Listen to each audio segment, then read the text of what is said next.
प्रदोष व्रत कब है? हर हर महादेव नमः शिवाय। दोस्तों, आज के महत्वपूर्ण वीडियो में आप सब जानेंगे वर्ष 2024 माघ मास कृष्ण पक्ष में प्रदोष का व्रत कब किया जा रहा है, इस बारे में प्रदोष व्रत स्थित है, ब्रह्म के महत्व के बारे में। तो आज की वीडियो में हम आपको जानकारी देंगे। वीडियो में शुरू से लेकर अंत तक बने रहे। दोस्तों, स्वागत है आप सभी का आपके पसंदीदा चैनल में। दोस्तों, वीडियो शुरू करने से पहले एक बार कमेंट सेक्शन में पूरी श्रद्धा के साथ हर हर महादेव अवश्य लिखें और वीडियो को लाइक करके चैनल सत्य धार्मिक ज्ञान सब्सक्राइब अवश्य कर दें। महादेव की कृपा आप पर हमेशा बनी रहे। दोस्तों, प्रदोष व्रत को सभी उम्र के लोग कर सकते हैं। देश के विभिन्न हिस्सों में लोग इस व्रत को पूरी श्रद्धा और समर्पण के साथ मनाते हैं। व्रत भगवान शिव और देवी पार्वती को समर्पित है। भारत के कुछ हिस्सों में भक्त इस दिन भगवान शिव नटराज रूप की पूजा करते हैं। स्कंद पुराण के अनुसार प्रदोष व्रत की दो अलग अलग विधियां। पहली विधि में भक्त पूरे दिन और रात यानी 24 घंटे का कठोर उपवास रखते हैं और जिसमें रात में जागरण करना भी शामिल होता है। दूसरी विधि में सूर्योदय से लेकर सूर्यास्त तक व्रत रखा जाना है और शाम को भगवान शिव की पूजा करने के बाद व्रत खोला जाता है। प्रदोष शब्द का अर्थ है शाम से संबंधित या रात का प्रथम पर है। चूंकि यह पवित्र ग्रंथ संध्या काल यानी शाम के समय मनाया जाता है, इसलिए इसे प्रदोष व्रत कहा जाता। तो आइए जानते हैं पूजा महत्व के बारे में। प्रदोष का व्रत, जो कि प्रत्येक माह के कृष्ण पक्ष और शुक्ल पक्ष की त्रयोदशी तिथि के दिन प्रदोष काल का समय प्राप्त होता है, उस दिन प्रदोष व्रत को धारण किया जाता है। इस व्रत में भगवान शिव जी की प्रसन्नता के लिए इस व्रत को धारण किया जाता है। इस व्रत को धारण करने से 100 गायों को दान करने के बराबर पुण्य फलों की प्राप्ति होती है तथा यह सभी प्रकार के पापों को नष्ट करने वाला है और भगवान शिव जी की कृपा से सभी प्रकार की मनोरथ पूर्ण करने वाला है। प्रदोष व्रत ने विशेष प्रकार से भगवान शिव जी का, जो कि प्रदोष काल की समय में पूजन किया जाता है।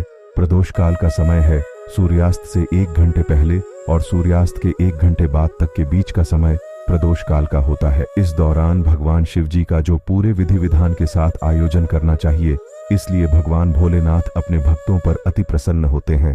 अपने भक्तों के सभी प्रकार के दुखों और कष्टों को दूर कर देते हैं तथा सुख और समृद्धि का आशीर्वाद प्रदान करते हैं। शास्त्रों के अनुसार प्रदोष व्रत बुध दिन पड़े तो बुध प्रदोष कहलाता है। इस दिन प्रदोष काल में भगवान शिव की पूजा करके प्रदोष तिथि की कथा सुनने से धन समृद्धि और आरोग्य की प्राप्ति होती है और मोक्ष की प्राप्ति होती है। प्रदोष व्रत की कथा सुनने और गहने से सभी तरह के पाप नष्ट हो जाते हैं और भगवान शिव का आशीर्वाद प्राप्त होता है। बुध प्रदोष व्रत की पूजा प्रदोष काल की जाती है और पूजा के बाद ही भोजन किया जाता है। इस दिन भारी कपड़े पहनना और सारी चीजों का सेवन करना शुभ माना जाता है। सुबह उठकर नित्य कर्म से निवृत्त होकर विधि विधान के साथ भगवान शिव की पूजा करें। पौराणिक कथा के अनुसार एक पुरुष की नई शादी हुई थी। गंवाने के बाद दूसरी बार पत्नी को लाने के लिए ससुराल पहुंचा और सास से कहा कि वह बुधवार कर जाएगा। इन सभी लोगों ने कहा कि बुधवार के दिन मायके से ससुराल लेकर जाना सही नहीं है, लेकिन वह नहीं माना। विवश होकर लड़की को भारी मन से विदा कर दिया। पति पत्नी दोनों बैलगाड़ी में चल दिए। से बाहर निकलते ही पत्नी को प्यास लगी और बड़ी से पानी के लिए कहा। पानी लेकर आया तो देखा कि किसी पराये पुरुष के लोटे से पत्नी पानी पी रही है और हंस हंस कर बात कर रही है। पराया पुरुष कुल उसकी पत्नी जैसी शक्ल सूरत का था।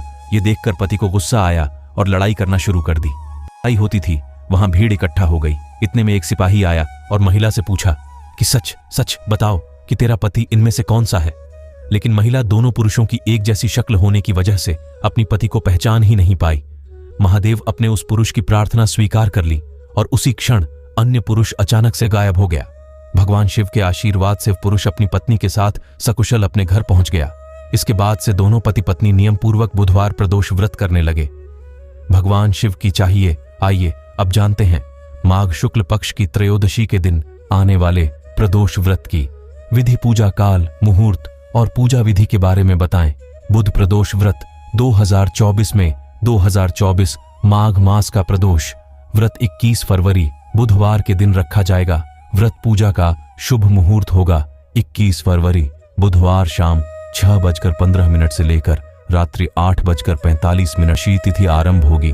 फरवरी सुबह 11:35 पर त्रयोदशी तिथि समाप्त होगी। 2 फरवरी रात 1:21 पर एक दिन शाम को 6:26 से 8:26 तक प्रदोष काल मुहूर्त रहेगा, जिसकी अवधि रहेगी 2 घंटे 32 मिनट। प्रदोष व्रत पूजा विधि मान्यता है कि प्रदोष व्रत करने से कठिन समस्याएं भी दूर होने लगती हैं। प्रदोष व्रत में भगवान शिव जी का, जो कि सुबह के समय में और शाम के समय में विशेष प्रकार की प्रदोष काल के समय में पूजन करना चाहिए। प्रदोष व्रत के दिन सुबह उठकर नित्य क्रियाओं से निवृत्त होकर स्नान करके शुद्ध वस्त्र धारण करना चाहिए और भगवान का सुबह के समय में विशेष प्रकार से शाम के समय में प्रदोष काल के समय में भगवान शिव जी का पूजन करना चाहिए। और जब भी भगवान शिव जी का पूजन करते हैं तो साथ में शिव परिवार का भी पूजन करना चाहिए। सबसे पहले भगवान गणेश जी का पूजन करें, उसके बाद साथ ही यह सिर्फ देवता का पूजन के बाद भगवान शिव जी का और माता पार्वती का पूजन करना चाहिए। भगवान शिव जी का जल से अभिषेक करें, अमृत से अभिषेक करें, गंगा जल से अभिषेक करें, भगवान को सफेद वस्त्र चढ़ाएं, परवीन अर्पित करें, चंदन पुष्प और पुष्पों की माला अर्पित करें। भगवान शिव जी को 3 पत्ती वाला बेलपत्र, उस पर राम का नाम लिख करके या नमः शिवाय लिखकर की बेलपत्र अर्पित करें। भांग धतूरा शमी पत्र चढ़ाएं, उसके बाद धूप और दीप दिखाएं। अनेक प्रकार के फल जो भी मिले या दूध से बने हुए वस्तुएं हो उसे भगवान शिव जी को अर्पित करें। जल से अभिषेक करें, दक्षिणा चढ़ाई, मुख शुद्धि के लिए पान सुपारी लौंग इलायची के साथ में अर्पित करें और फिर प्रदोष व्रत कथा श्रवण करें। भगवान शिव जी की आरती करें, भगवान शिव जी की चालीसा, शिव तांडव आदि का पाठ करें, महामृत्युंजय मंत्र का पाठ या श्रवण करें। इससे भगवान शिव अपने भक्तों पर प्रसन्न होते हैं, अपने भक्तों के सभी प्रकार के दुखों और कष्टों को दूर कर देते हैं तथा सुख और समृद्धि का आशीर्वाद प्रदान करते हैं। तो आशा करता हूं उपयोगी जानकारी आपको अच्छी लगी होगी। ऐसे ही ज्ञानवर्धक भक्तिमय जानकारियां प्राप्त करते रहने के लिए सत्य धार्मिक ज्ञान चैनल पर अगर आप पहली बार आए हैं तो चैनल को बटन दबा करके सब्सक्राइब करें, साथ में पहला घंटी को दबाएं ताकि आने वाली वीडियो का नोटिफिकेशन आपको सबसे पहले मिलता रहे। लाइक करें, शेयर करें, सुखी रहे और स्वस्थ रहें। मिलते हैं अपने वीडियो में, तब तक के लिए नमस्कार। अपना ख्याल रखना दोस्तों। हर हर महादेव, जय श्री राम।